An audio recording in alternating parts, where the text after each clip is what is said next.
Hello and welcome back to the vlog. My name is Tourvel. You're watching the No B-Roll Life, so nothing fancy here other than getting out of debt in 2021.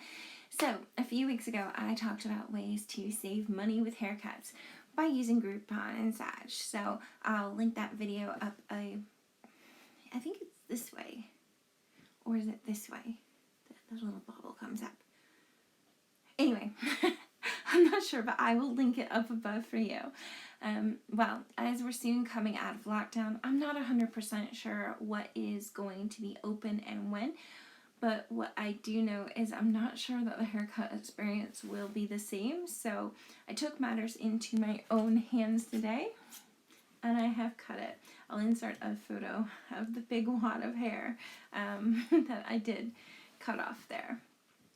Is it perfect? Nope.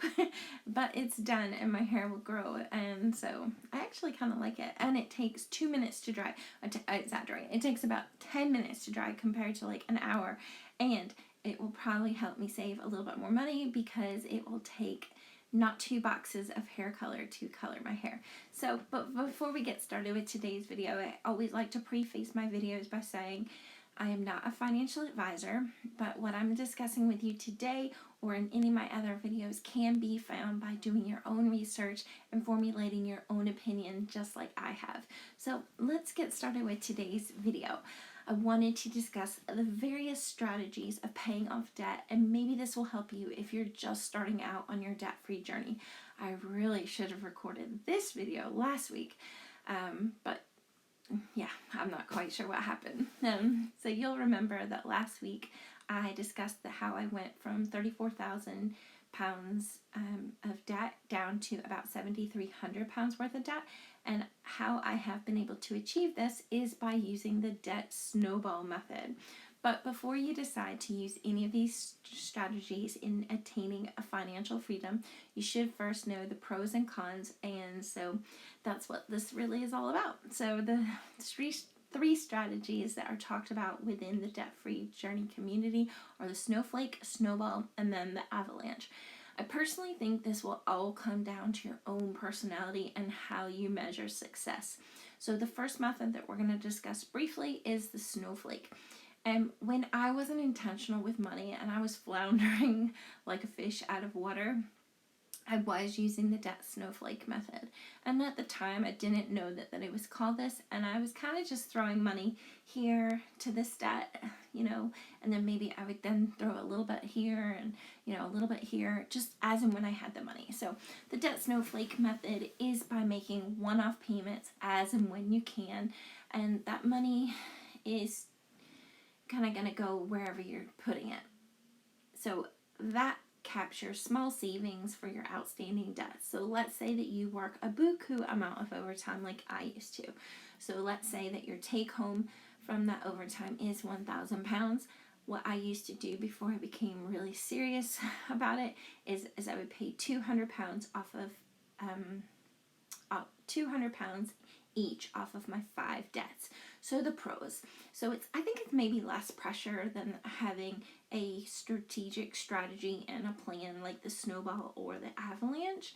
However, the con, not very much traction for me. And for me, this didn't get me very far, and it definitely did not motivate me. So it was later on that I kind of knew something had to give, and I kind of went on to my favorite place to find information, none other than YouTube. And yep, so as you guys know, it is a big search engine. So I searched becoming debt-free, and this is when I found Dave Ramsey and his channel. So Dave Ramsey introduced me to his 7 baby steps and the debt snowball method.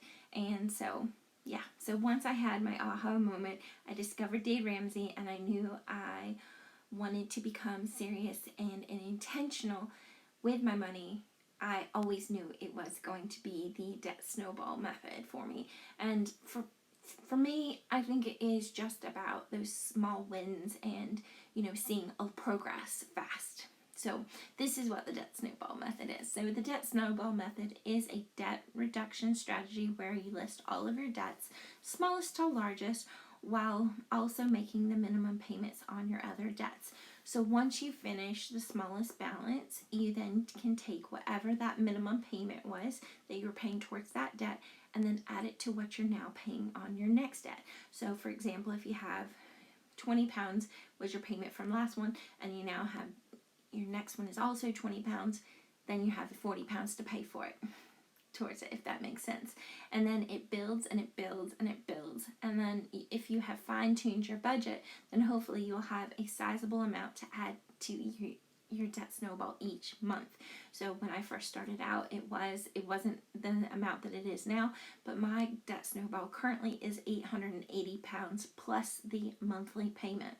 So the pros: one of the main advantages of this type of debt reduction strategy is that the positive and the psychological effects on achieving the small wins.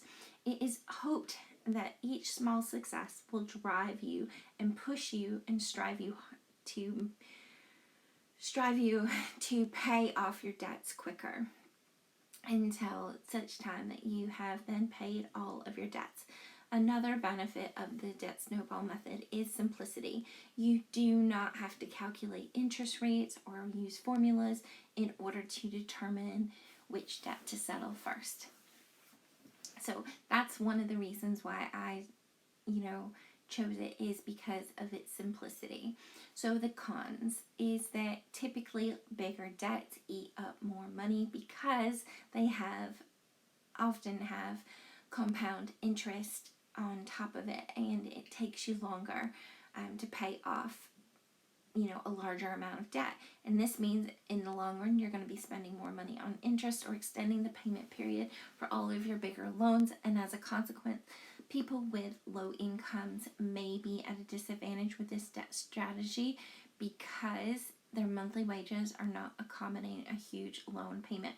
And that's kind of where I was. So if you watch that video as well, you'll see I didn't have a large income, and that's one of the reasons I ended up living in a van. But as Dave Ramsey says, it's not a mathematical problem.